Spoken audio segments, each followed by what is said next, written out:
right, as we mentioned earlier today, the United States Army celebrates its 247th birthday. Joining Morning Rush is Lieutenant Colonel Daniel Davis, who retired from the Army after 21 years of active service. He currently serves as Senior Fellow for Defense Priorities. Lieutenant Colonel Davis, we appreciate you coming on the show this morning. Now, the U.S. Army, it's seen a lot of changes over the last 247 years. During your time in service, what were some of the most notable changes? Yeah, I came on as an enlisted soldier in 1985, actually, before I became an officer.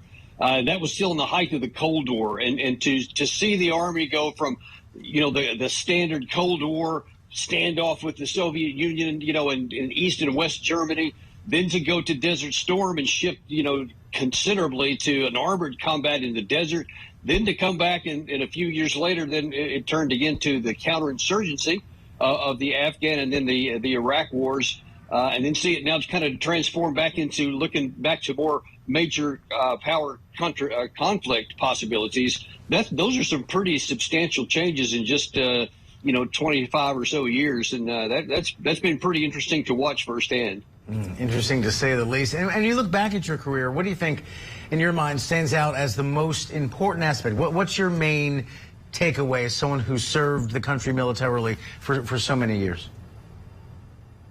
I think one of the things that I'll really treasure about the time in the Army, which I think maybe distinguishes it a little from any other institution in the United States, is that there's a sense of unity from people who come from all over the country and all different walks of life, all different economic backgrounds, educational, everything you want to imagine.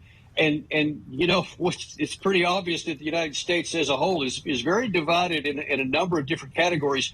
But in the Army, it's not anywhere near as pronounced as that. And there's a lot more unity of purpose and focus on what's going on. And people get along, frankly, that don't really in other kinds of backgrounds or in other kinds of entities. Even the same people might not get along as well other places.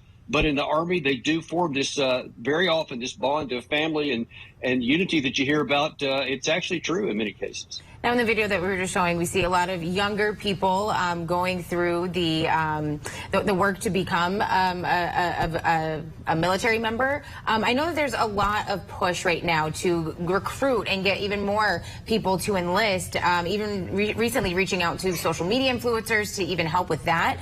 So what do you think needs to be done to help attract more recruits?